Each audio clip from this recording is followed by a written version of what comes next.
So dear students, welcome back to my channel, that is The Educator. Today we are going to start our General English Speaking Part 18, in which we are going to study about future perfect continuous tense, and we will also study about articles in English language. So let's start.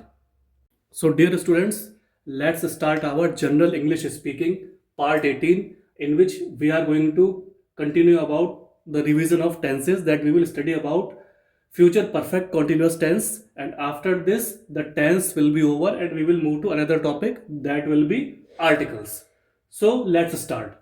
General English Speaking Part 18, future perfect continuous. What does it mean and what role does it play in our English speaking? So let's see. It is used to express an action that may be continued up to a time in the future. So basically it is trying to say, ये एक प्रकार की प्रक्रिया या क्रिया को, action को express करता है या व्यक्त करता है, that may be continued up to a time, जो किसी भी समय तक उसको जारी किया जा सकता है, उसको कंटिन्यू किया जा सकता है इन द फ्यूचर, यानी भविष्य में. सो फ्यूचर परफेक्ट कॉन्टिन्यूस का मतलब क्या हुआ? It is use to express an action. ये एक प्रकार का जो प्रतिक्रिया होती है उसको एक्सप्रेस यानी व्यक्त करने का कार्य करता है, that may be continued up to a time, जो एक समय तक उसको हम जारी रख सकते हैं इन द फ्यूचर, भविष्य में. ठीक है, फ्यूचर परफेक्ट कॉन्टिन्यूअस. तो अब इसकी कंडीशन क्या होती है? Subject plus shall will plus have been plus verb plus ING plus object. तो इसकी जो बेसिक कंडीशन होती है, जो सब्जेक्ट होता है विषय, उसके साथ हम शैल विल लगाते हैं क्योंकि फ्यूचर का है, प्लस हैव बीन लगाते हैं, प्लस वर्ब यानी क्रिया, क्रिया के आगे हम आईएनजी लगाते हैं, आईएनजी प्लस ऑब्जेक्ट यानी वस्तु. So let's see some examples.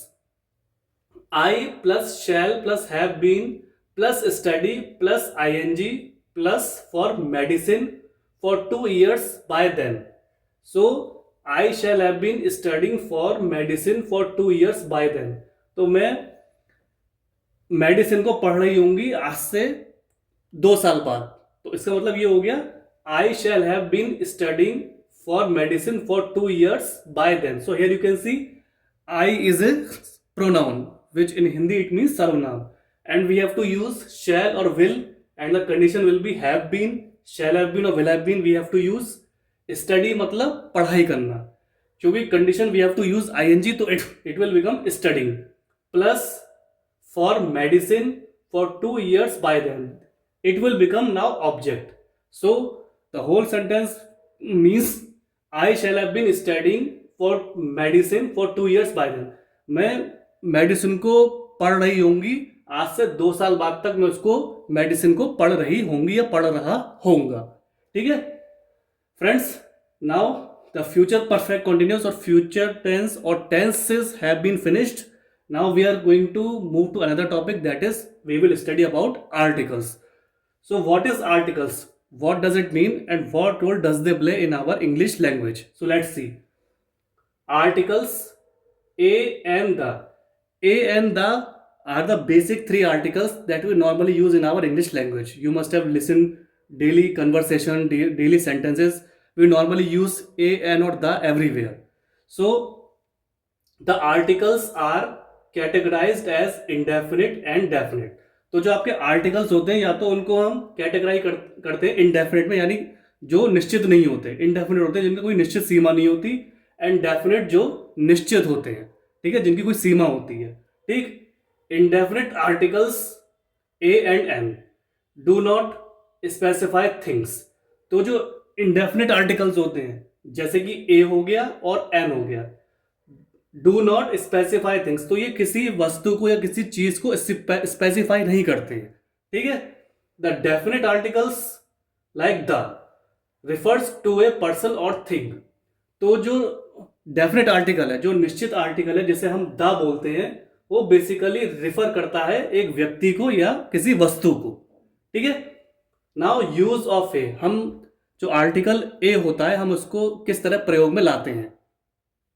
Before A countable singular noun, जब कोई सिंगुलर यानी एक वचनीय संज्ञा होती है, ठीक है, जो काउंट की जा सकती है, जिसकी हम गणना कर सकते हैं, जिसकी हम गिनती कर सकते हैं, तो उससे पहले हम इसको प्रयोग में ला सकते हैं ए को। Example, a box, a man, a book, a house means a box means एक बक्सा। So here you can see we can use a before box, यानी बक्सेस, एक बक्सा यानी a box. Similarly a man, एक मनुष्य, ठीक है, ए मैन, एक मनुष्य।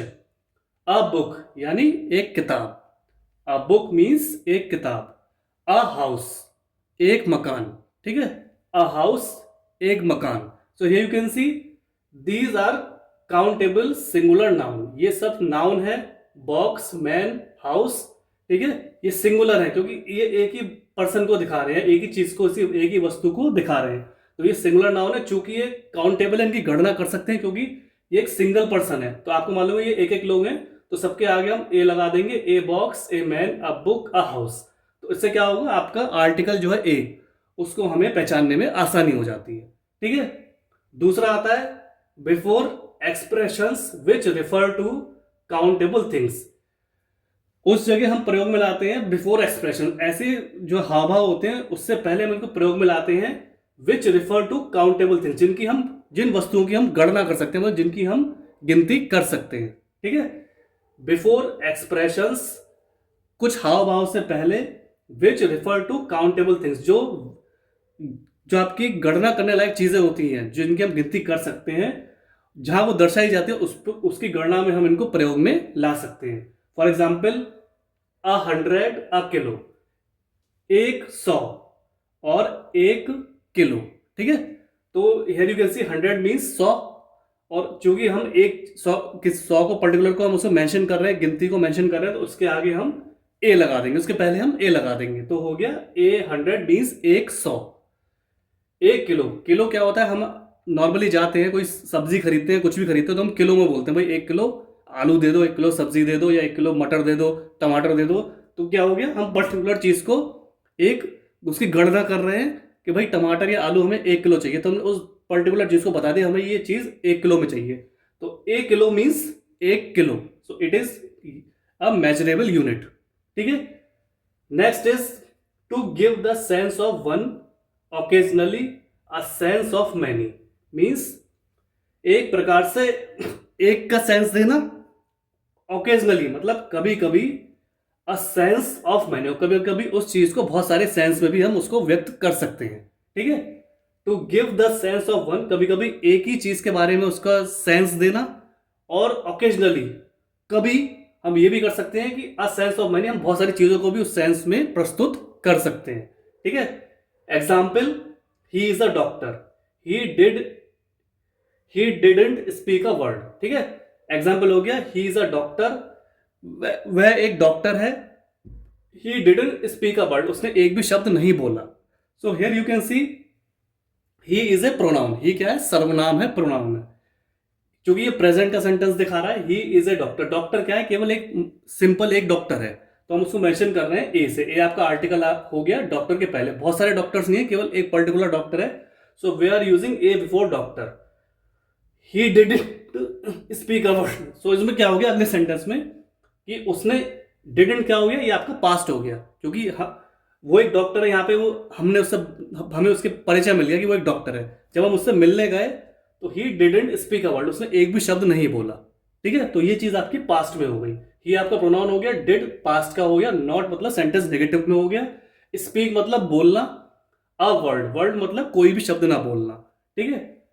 He is a doctor, he didn't speak a word, वह एक डॉक्टर है परंतु उसने एक भी शब्द नहीं बोला। So students, this was the general English speaking part 18, in which I tried to explain you about future perfect continuous tense and articles. Articles are going to continue in next class also. So kindly try to read these sentences, read these definitions, and try to grasp them, understand them, and try to practice them with your relatives, friends, neighbors, etc.